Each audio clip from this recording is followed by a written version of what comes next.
Here's what the left says. The Democrats may have been the party of racism a long time ago, but they underwent a conversion. Now they are the champions of civil rights. The left insists that in the 1960s, the two parties switched sides, brought about by Richard Nixon's Southern strategy. Supposedly, Nixon converted the racists in the Democratic Party, the Dixiecrats, into Republicans.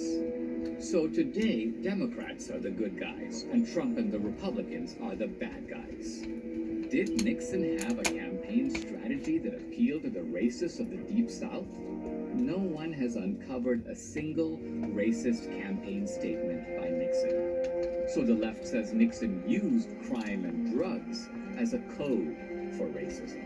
But in fact, Nixonian resentment was directed against the Vietnam draft dodgers and the militant anti-war protesters and the drug-smoking hippies. You might recognize the unofficial anthem of the Nixon voters, composed by country singer Merle Haggard. We don't smoke marijuana in Muskogee. We don't take our trips on LSD. We don't burn our draft cards down on Main Street. We like living right, being free. Kevin Phillips, the author of The Emerging Republican Majority, is supposed to be the architect of Nixon's Southern strategy.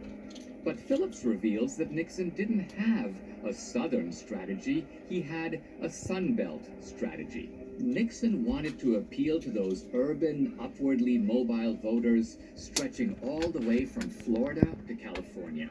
This strategy included the peripheral or upper South, but it did not include the Deep South.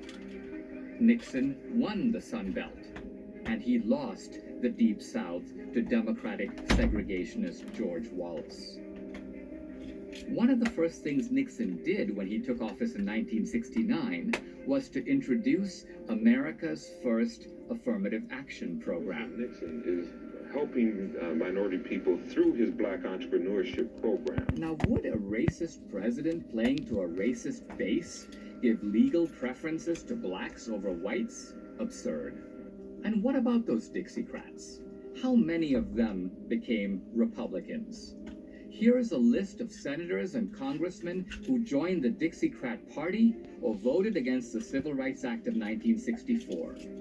In the House, just one switched parties, Albert Watson. In the Senate, just one, Strom Thurmond. All the other Dixiecrats stayed in the Democratic Party. They died as Democrats. Case in point, today our country has lost a true American original, my friend and mentor Robert C. Byrd. This is the former Klansman who led the filibuster against the Civil Rights Act. Obama and Bill Clinton attended his memorial service. They mentioned that he once had a fleeting association with a Ku Klux Klan. What does that mean? I'll tell you what it means. He was a country boy from the hills and hollows of West Virginia. He was trying to get elected. The South's enduring shift into the Republican camp came not in the Nixon, but in the Reagan era. Reagan defended patriotism, free markets, family values, religious liberty. He was pro-life.